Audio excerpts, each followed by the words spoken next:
What's your biggest strength? I'm driven. I have determination. It was as if he'd been sculpted to be a boxer, as if an artistic Irish druid had decided to sculpt a boxer out of stone. That was Barry McGuigan. Right uppercut, left hook, and then finally, boom!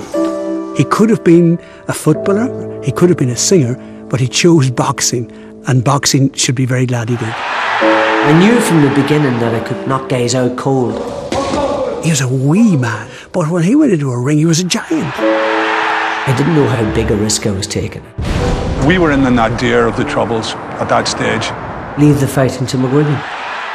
Barry was on his way to a world title from he was a kid. Nobody will forget the night McGuigan beat Petrosian. The one and only Barry McGuigan!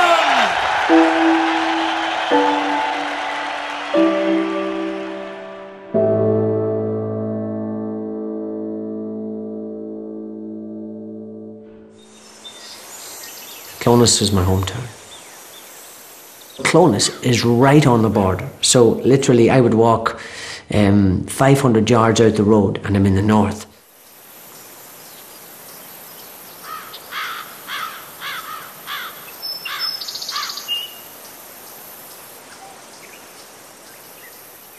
The border was Comanche country and Clones sort of would have been a deeply Republican area. IRA territory. IRA territory. Dangerous. Dangerous? Are you joking me? Just along the border there were terrible atrocities and murder on both sides, and it was shocking.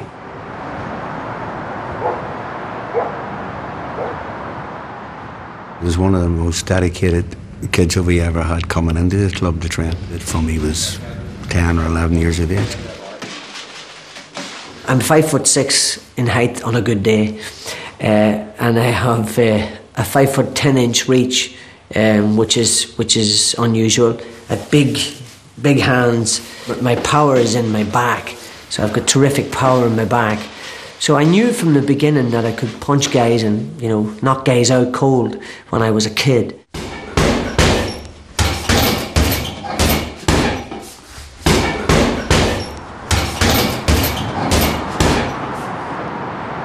This is called the Holy Family Amateur Boxing Club.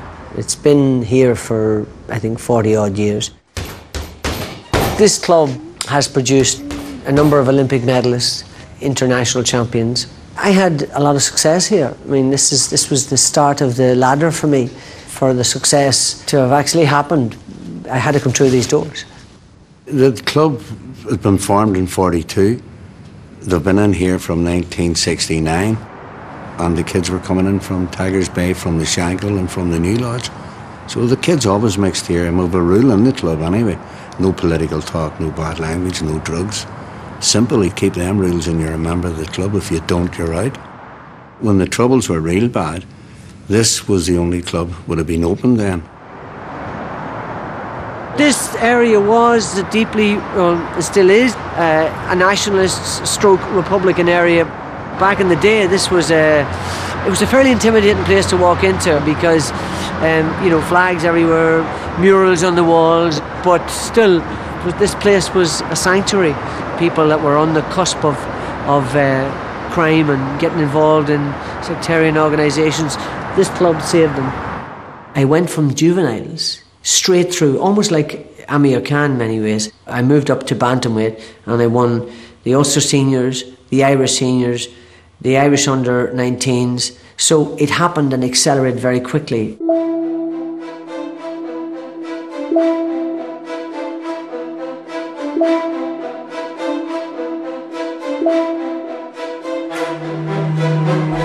Number 133, Finbar Barry McGuigan of Northern Ireland and Tumat Segolik of Papua New Guinea.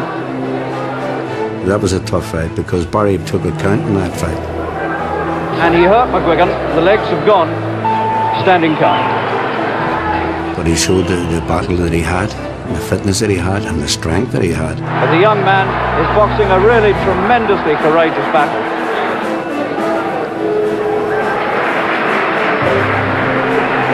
And clearly Prince Philip enjoyed that. And he won the gold. He won the gold. McGuigan has got the gold medal. Well, what a moment it is for this youngster who's crying his eyes out. I was 17 years and 5 months when I won the gold medal. I was the youngest champion. I looked like a choir boy, look at that.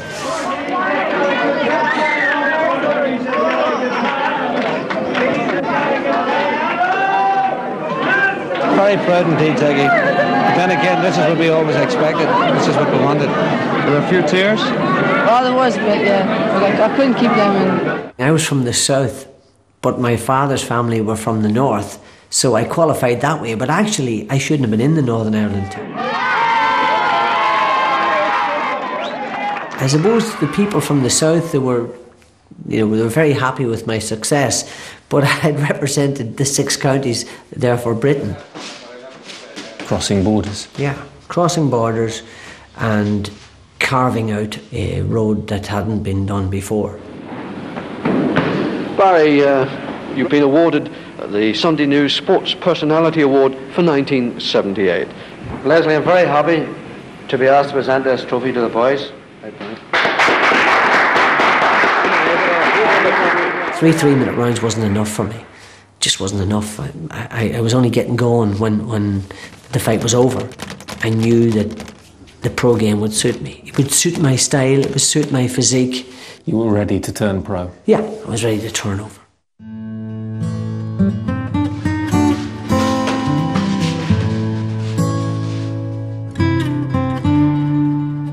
Professional promoters and managers were queuing up to get McGuigan's name on a contract. The man who succeeded was millionaire bookmaker Barney Eastwood. What was your first impression of Barney Eastwood? Liked him. I liked him as a personality. I believed in him. When I spoke to Mr. Eastwood 10 minutes after talking to him, I realised that he was the right man for me. Barney wasn't only a bookmaker, a millionaire bookmaker. He wasn't only an art connoisseur. He wasn't only a Lloyd's underwriter with business interests, but he was a big boxing fanatic himself. I went to see him box in Dublin at the end of the 3 rounds. Barry wasn't even blowing, like there wasn't a puff at him. And I said, no, this is a 33-round fighter. This guy doesn't want 3 rounds. From there on, I knew that things were going to start humming. What did Barney see in Barry? Potential, huge potential. He saw a world champion in Barry McGuigan in 1980. There's one thing I remember him saying right from the very beginning was that Barry had charisma. I mean, he saw the package that was there. There was a thirst and a quest in those days for a new fighter to come through, a new world-class fighter to come through. And Barney had the contacts in boxing to get him up the ladder to where he wanted to go. They had great fun. They made each other laugh on loads and loads of occasions. There was great advice both ways, respect, everything. What did you call him? Mr. Eastwood has guided me very well so far. I'd like to thank Mr. Eastwood himself. Mr. Eastwood, Mr. Eastwood, Mr. Eastwood, Mr. Eastwood, Mr. Eastwood, Mr. Eastwood, Mr. Eastwood. I called him Mr. Eastwood. Thank you. Thank you. Thank you very, very much, Mr. Eastwood. As a country kid from a country town, I just thought it was respectful to speak to people that way. The man I thank most is the man I call Mr. Eastwood. And people took the mickey out of me, took the piss out of this, thank you, Mr. Eastwood. In fact, Dermot Morgan even made a song about it. Thank you very, very much, Mr. Eastwood. At the time, I was furious about it because he was so good at taking my accent off. Mr. Eastwood, thank you very, very much, Mr. Eastwood. I'd also like to thank all the fans here. I called him Mr. Eastwood because I asked him, which would you prefer? And he said, well, I prefer Mr. Eastwood. And I said, fine. I leave everything in a fight game up to Mr. Eastwood. He tells me what to do and I do it. What's the one thing in your career you're most proud of? The impact I had on the Irish nation.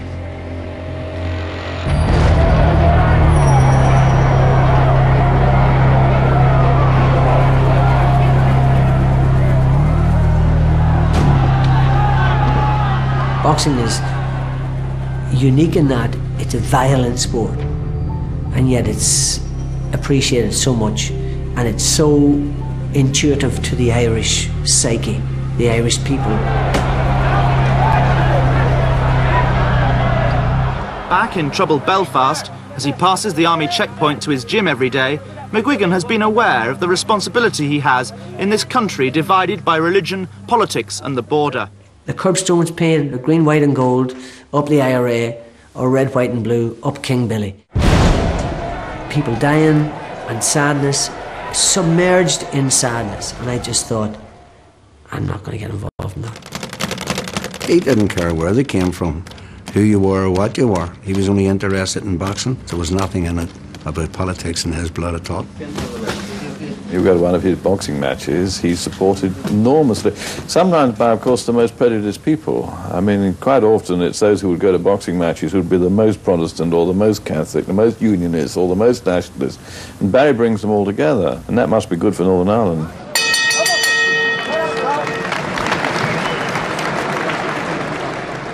In 1978, my first international was boxing East Germany, and we boxed him in the Shankill Road Social Club, or Working Men's Club. That would have been a loyalist club, and the members there would have been a lot of them probably paramilitaries, which you would get on both sides of the fence then. A friend of a friend took all the guns of the guys as they came through the doors. We got a special dispensation that nobody would be touched, and it was right in the middle of all the worst time in Northern Ireland history.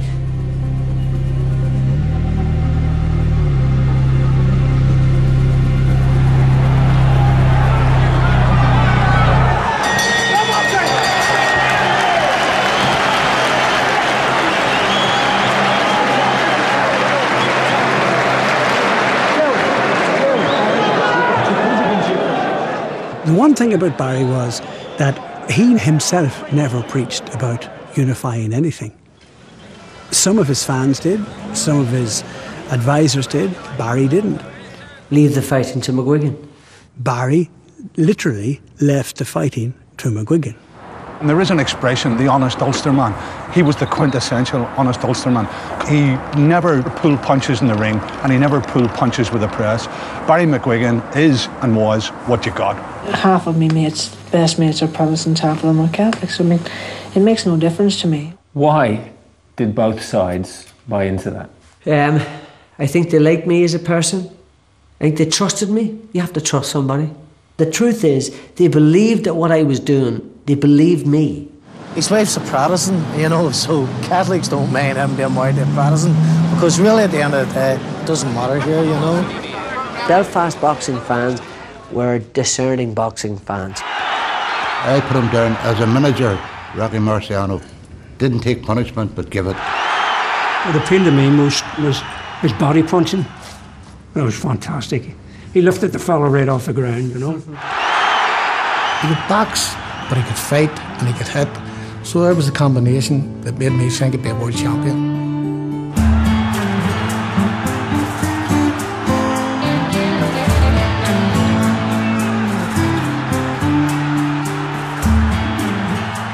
Barry had this incredible, innocent personality, wholehearted, brave.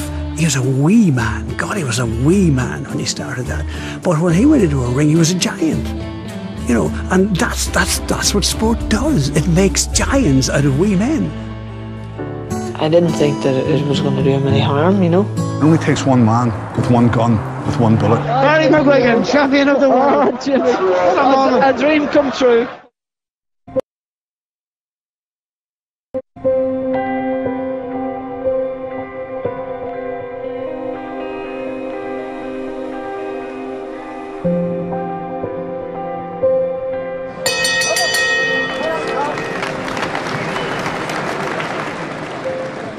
In 1982, the Grosvenor House Hotel in Park Lane. We've been in touch all through the night and I haven't slept. I boxed a guy called Alimi Mustafa, or Young Ali was his boxing name. He was the West African champion. I hit him with a lot of punches, but he just seemed to have tremendous recovery powers. I didn't think that it was going to do him any harm, And in the 6th round, I hit him with a long right hand. I ran to the neutral corner. He never got up. A couple of minutes go by, and Barney Eastwood said to me, this kid's hurt. He never came out of the coma. Blood clot. Blood clot. It's called a subdural hematoma.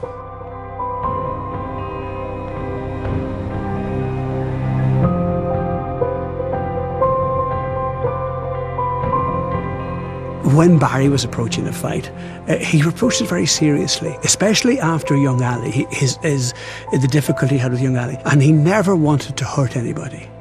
And we used to say a little prayer together that he learned as a child and I learned as a child for protection. O angel of God, my guardian dear, to whom God's love commits us here, ever this day be at my side, to light and guard, to rule and guide. Amen. That was usually the last prayer he said before going out. Do you think it'll ever be free from your mind? No, I don't ever think it'll leave my mind. I still think about him, not as much as I used to, sadly. It was very upsetting and a very, very difficult time. Probably the most difficult time I've ever experienced. And I had made a decision to box, and here I'd taken some young fella's life. I was very upset about it, didn't want to continue my career, but I had nothing. I had no money. Where was I going to go? What was I going to do? So I went on, and here's the thing I said to myself: if I win the world title, I'll dedicate it to him.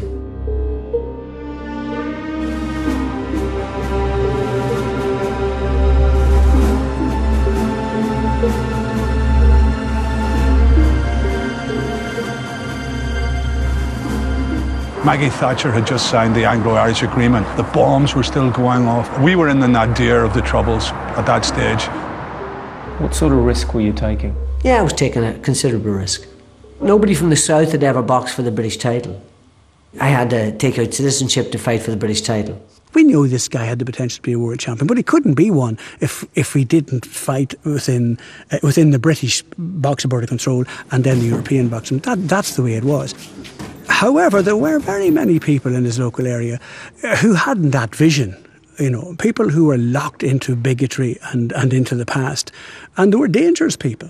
There would have been the whispers in Clones, there would have been quite a lot of hardliners there. They would have saying Barry the Brit. Oh, Barry the Brit. Barry the Brit was, they painted it on the wall.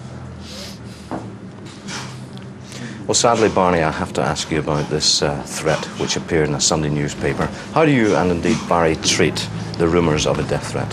For the life of me, I don't understand why anyone would want to hurt Barry McGuigan. He brings so much joy and happiness to us all. I didn't give a what people said.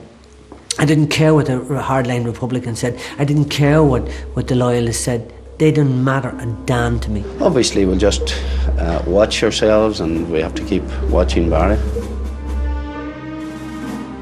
It only takes one man with one gun, with one bullet, and Barry took a big chance then. I always feared for him in that respect. I had plainclothes policemen travelling with me in the north and in the south for about a year. They issued me with a gun. I was taught how to shoot. I was taught how to use a handgun. There is no doubt in the world that there were some people who would have taken his life. Let's put it this way, there were many lives taken for less obvious betrayals, as they saw it, of the Republican movement. Sometimes I think, how did I get through this without being killed?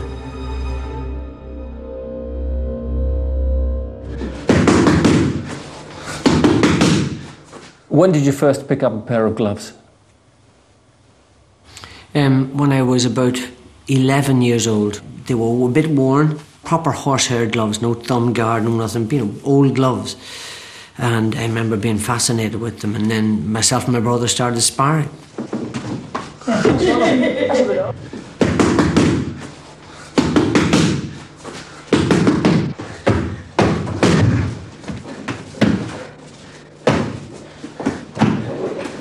We had Ring magazine, we read autobiographies, Sugar Ray Robinson and, Jake LaMotta and all of the great fighters, and Jack Johnson. And it was, we were just consumed by boxing 24 hours a day.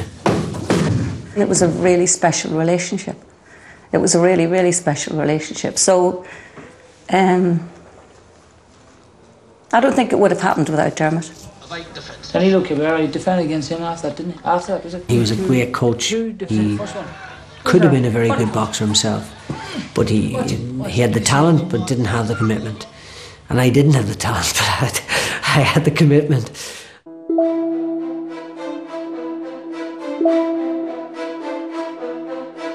We're delighted that we finalised the contract for Barry to fight Pedrosa for the World Championship.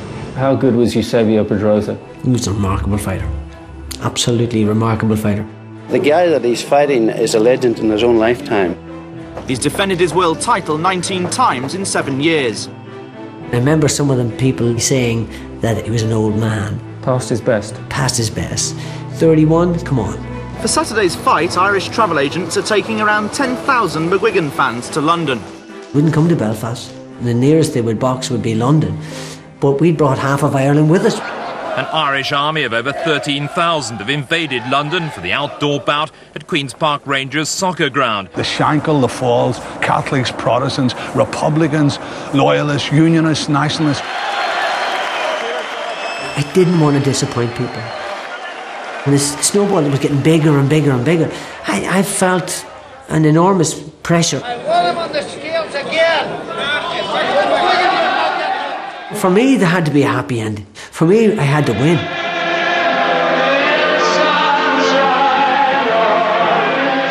My father was a professional singer. Do we play the Soldier's Song, or do we play the Queen?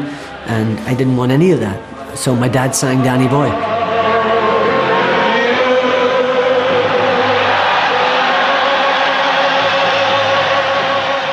I never listened to it. I would say a little prayer to myself over and over again, thinking about the tactics, thinking about what I've got to do, and then, centre of the ring, gown off, get on with it, bing. The plan was very simple. As soon as the bell rang, I ran to the centre of the ring, and not behind that, in front of that. The first punch I threw, I tried to take his head off, so that he would be on the back foot fighting defensively, so I'm actually coming forward and I'm walking him down. It's all about me putting him under pressure, because I knew that's the way to beat him. I knew I couldn't beat him trying to box him, and I knew I'd have to give away a number of rounds before I'd start to close him down. I'm jabbing with you, jabbing with you, jabbing with you, relentlessly pursuing you, body punches, left hooks to the body, right hand to the head. So after 5-6 rounds, he's starting to make mistakes. And I'm still coming on hard. I'm putting him under pressure, keeping the intensity.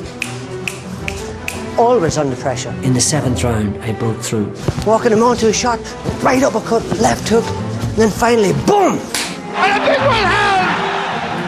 And then all hell broke loose. The champion is on the floor! I was always confident that he would win that fight. And listen, he fought some great amateurs. So the experience was put into him, and he was schooled right. It's a big plus. Jab, missing the target but hitting something. As McGuigan just forces the pace. Hurt him in the 9th. I thought the referee was going to stop it in the 13th, but then I knew I wasn't going to get rid of him. He fought like tooth and nail right to the end of the fight. These fans in QPR have no doubt who's won it. They have no doubt at all. The crowd seemed to think I definitely won it, but I wasn't convinced. It's all over! It's all over! And surely Barry McGuigan must be the champion of the world! When they then did announce that I'd won it, and it was amazing. Barry McGuigan is the new WFPA World Champion! I don't think you could ever surpass the world title fight. It was incredible. It was an incredible night, so it was. Barry McGuigan, champion of the world! A dream come true. Nothing will ever replace the volcano that was that football ground that night when he fought Pedrosa.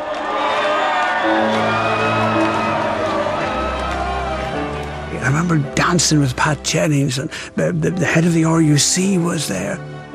I don't even remember getting home that night, and I don't drink.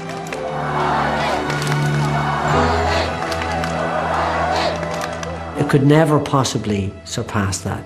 15 rounds flat out, thrilling fight from start to finish. All the people that had come over to see it, all the British public that had sort of taken to me. It can never mean as much. It can never mean as much again. My new snacks are world class. My life just exploded. Since he won the world title, he was a changed little boy. In many ways, that was one of my bravest performances.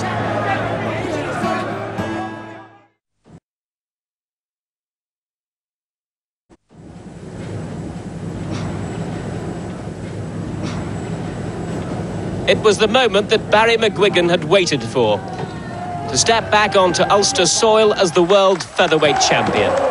Life in Belfast city centre stopped for the celebrations. 75,000 people were there, up Royal Avenue in Belfast. People hanging out of buildings, and it was like after D-Day, you know, it was like just incredible. Everyone wanted to shake the hand of the boxer who's brought pride and joy to a province which needs both more than most. People were on the drink for days. It was crazy. I don't know, it was absolutely bonkers. And then in Dublin 3 days later, 200,000 people turned out to see me. 200,000 people. It took us an hour and a half to get 500 metres. So that was probably the greatest day of my life. Knowing what it meant to the Irish people. We came home saying, we can be great. We can rule the world. We're not dependent anymore. If we actually have a bit of fight in us, we can do what Barry has done. Right. You ready? It was a good delivery. My life just exploded. Everybody wanted to have part of me. Feels like Frank Bruno's gum shield. It was bonkers. It was great, but yet silly, incredibly frenetic, you know. So did I. My new snacks are world class. Sportsmen weren't untouchable. You could meet them, you could see them, you could talk to them, you could feel them and touch them and have a conversation with them. And they certainly had with me. Morning, ladies. Come on, get right.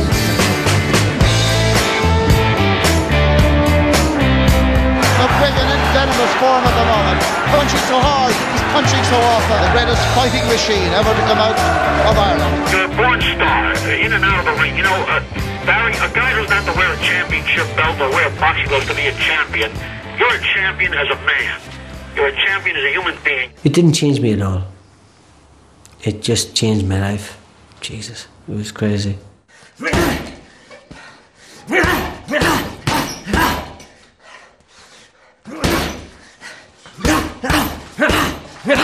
He's done everything over here and he's gone as far as he possibly can. So now he must go and to Las Vegas and defend his title, which is a very, very big step because it's a different ball game entirely over there. Steve Cruz, would it be fair to say you were expected to beat him? Definitely.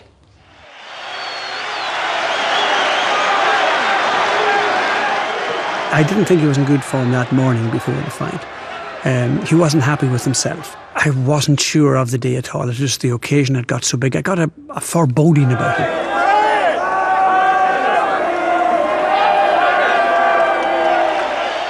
It was a car park. It was in the middle of the day.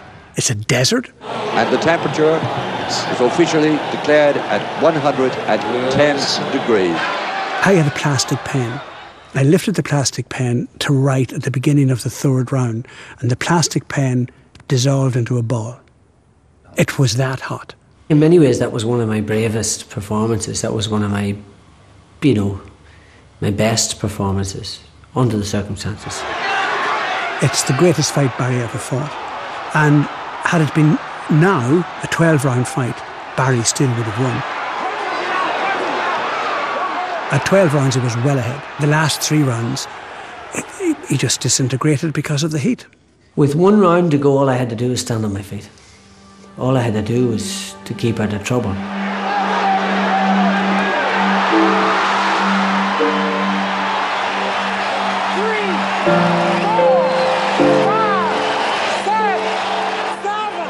But I was empty.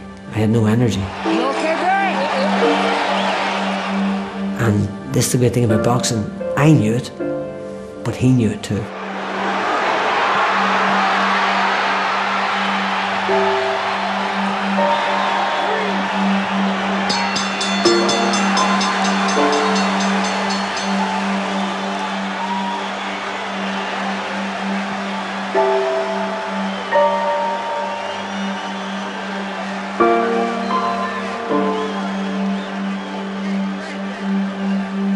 So how do you rate Barry now?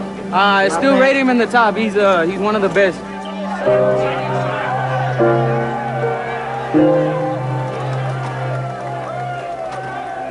I've seen shots before of me sort of in tears coming out on the stretcher, but I'm not embarrassed by that. I'm proud of that. I'm proud of the fact that I fought as best I could. I fought to the last drop of energy that I had. I hope he never puts a glove in his hand again. I wished he'd done it since he fought with Rosa. Very sorry for his wife and his kids. They're all broken-hearted because this is the first time we've ever seen Barry hurt, and that's what worries us all. I went down to him in the ambulance. The one thing he kept saying to me, I hope I'm not like Ali. I hope I'm not like Ali. Stay with me. Don't let me go. That's all he said that day. He recovered from it, but it took him a long time physically and emotionally to recover from that. He said, I fought like an old woman, and I said, no, I don't agree. I thought you fought a very good fight.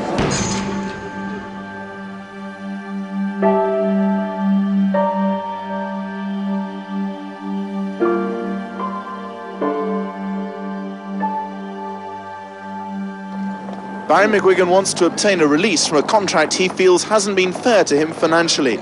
I repeatedly say that they both needed each other, and that as a team they were the strongest sporting team that ever came out of Ireland. It broke down because it was so intense as a relationship. McGuigan hasn't fought since losing his world featherweight title last June. Well, we split over differences around Las Vegas without getting into the detail. The young man has changed, really. Since he won the world title, he was a changed little boy, and he has so many advisors around him. He has more advisors around him at the moment than the Queen has soldiers. I didn't have advisors. I might have had people around me, but my family were around me all the time. But nobody influenced my decisions. Both sides agreed to throw in the towel in the row over whether or not McGuigan had a contractual obligation to fight twice more for Eastwood. But afterwards, McGuigan's solicitor said that he had bought Eastwood's options to promote McGuigan's next two fights. I'm pleased. It's ended well for me. Mr. Eastwood didn't appear to be too sorry to see the end of the relationship. Obviously, Barry, then, you think... The feeling is mutual. The one and only Barry McGuigan!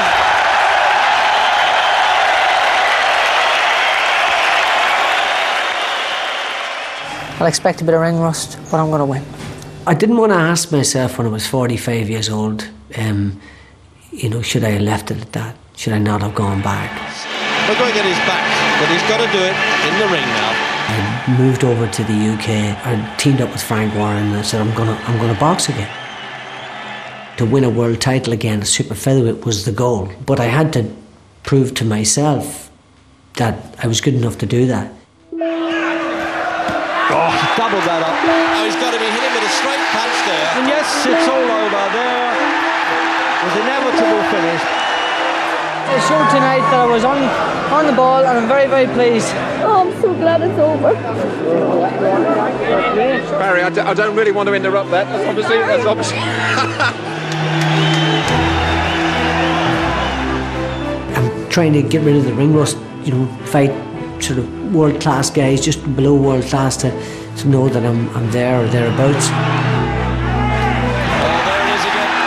And I struggled against Julio Miranda. That was the first time I questioned myself. The gun shield goes flying out. It's going to be stopped, I think. It looks like the Argentinian's throwing a towel in. And then we got an offer from Barry Hearn to fight Jim McDonnell in the final eliminator for the world title, and he offered me a lot of money, and I thought, sounds good. What's the one biggest regret of your life? You don't want to hear that, because I don't want to get upset.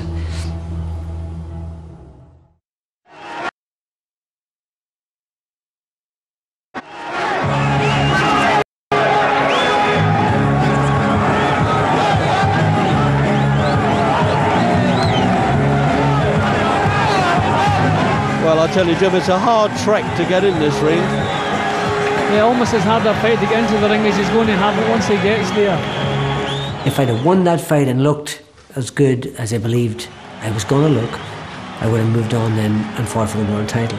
Barry would have beaten, with no disrespect to Jim McDonald, he would have beaten Jim McDonald with one hand tied behind his back, you know, before this. Well, there's no love lost here, Jim. I saw the punch coming that opened his eye, and when Barry didn't see it, I knew something had happened. I think McGuigan's cut already, Reg. It felt like a sharp crack.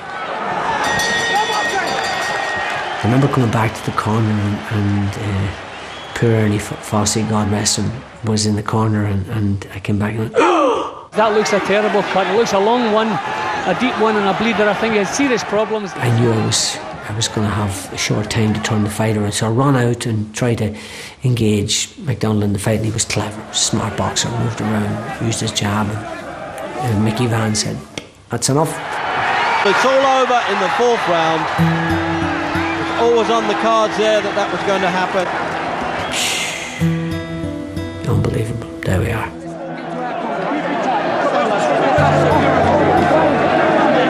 What a sad end for McGuigan, and well, could that be the end, Jim? Yeah, they're just on a commercial. They'll be back with us in a minute and a quarter. Do you want something to drink there, Barry? I went up the stairs into the back into the changing room. And him and McAvoy, my solicitor, who was my best mate, I said to him, it's time to stop now.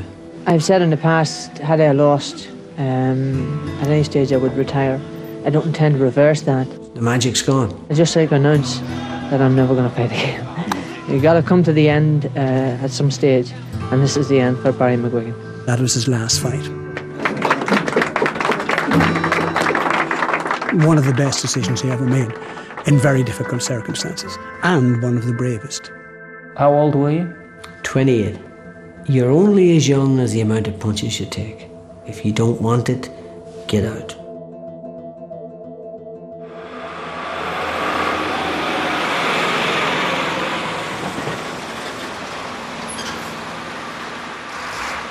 It was standing room only in the High Court this morning as the legal fight between Barry McGuigan and Barney Eastwood entered its final round. Here were two buddies who had got to that holy grail, and then there was an unholy row, and it was commercial and legal. McGuigan accused Eastwood of letting him go ahead with the title defence, knowing that he was unfit. He claimed his manager knew that he had an ankle injury and an ear infection, but the jury disagreed. He didn't like what I said, and he made me answer her. Can't believe it. We can't believe the result. We just can't believe it. Will you have to sell your house? Is this a possibility? Don't ask me questions like that. The jury decided to award Mr. Eastwood £450,000 damages. Justice has prevailed. 7 Belfast people could see the whole case right through, and they weren't to be fooled. They knew the truth from the lies. After a case like that, it would be forgivable to say, I wish I'd never met the man. Do you think that? No. I was bitter at the time, very bitter. But I liked the guy. I don't want to tell a lie. I liked him. He was good fun. I enjoyed him. He was a nice man. He was good to me, and I was certainly good to him. How long is it since you spoke to Barney then? Properly, man to man? Probably the day after the Vegas fight. That was 1986. He's an old man now. I'm an old man myself. So it is kind of sad. It's sad the way it all ended. These are two men who united Ireland, and yet they cannot be reunited. Well, I think there has been a lot of hurt. And there's been plenty of time and plenty of things that could have been done to have stopped it. But it didn't happen. That's sort of part of my career that I wish I could change, and that we could still shake each other's hand and say, how are you doing? The one thing that grieves me, and the one thing that I would love to see, is a reconciliation. I'd like to see, you know, before the end of BJ's life, I would like to see a handshake, an Ulster handshake between the both of them. I hope it will happen. I see good reason why it should happen. And I respect both of them enough to know that it will happen. Because? Because it's the right thing to do. I'd have no problem shaking his hand. You know, whether I could ever be his friend again is another thing. But I would have no problem shaking his hand.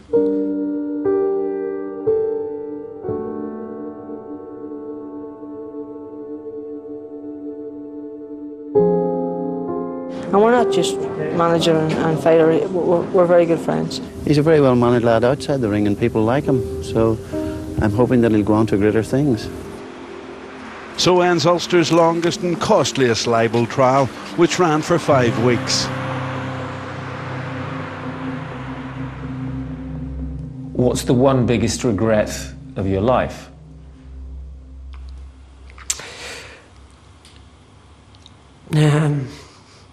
You don't want to hear that because I don't want to get upset.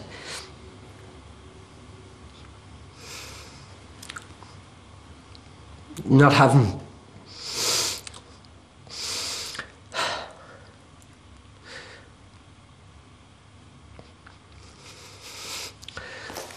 my brother.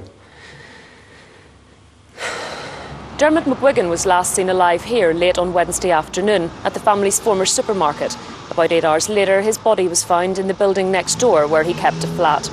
I'd like him to be with me now. I'd like him to have seen my kids. I'd like him to have been here, that's all.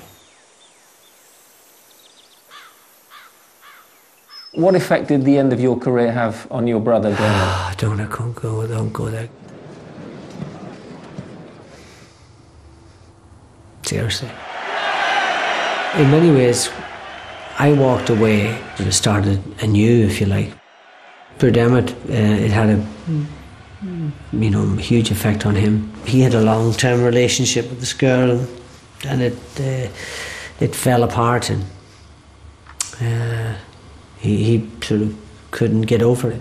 He took antidepressants and he drank too much, was trying to drown his sadness, and then he took his own life, so it was a very sad time. Yeah. I'll never get over that. That's the thing about suicide. You can ask a million questions and there's no point.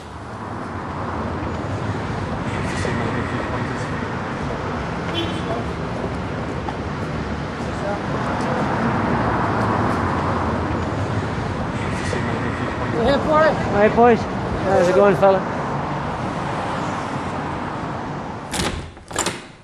If there's any place in the whole world that I would have liked to have fought more, would have been here.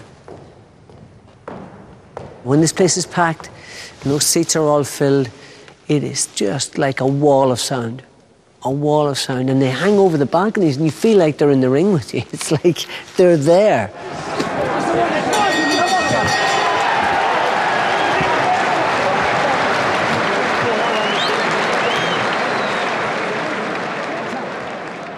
Every day, Barry McGuigan tries to make himself a better human being, a more educated man. People might say to you, should you go into politics? I don't think politics deserves a person like Barry McGuigan. Barry McGuigan works outside politics, and he's not imprisoned by politics. That's the story of his life.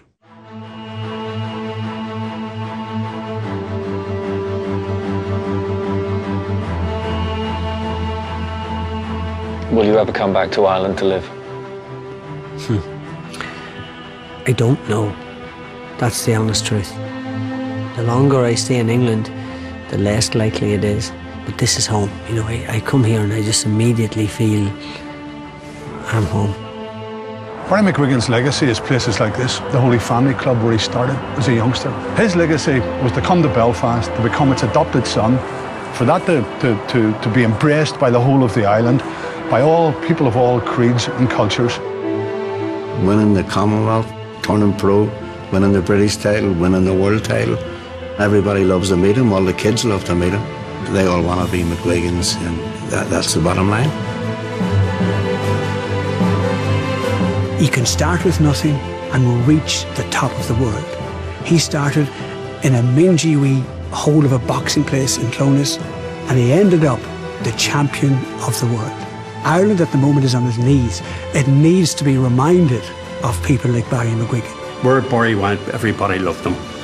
Barry brought the country back on the map again. Thank you. Plus he got fed as well. It can bring a tear to your eye sometimes when people say to you, oh my God, I was 7 years old, I was 10 years old, and I watched it. That's brilliant. Let me tell you something. For any sportsman, for any fighter, it's impossible to comprehend, it's almost impossible to describe. But when you walk to that ring and you get into the ropes, it's so overwhelming, it's so overwhelming.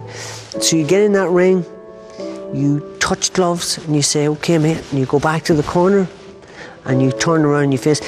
It's that moment. Nothing ever replaces that.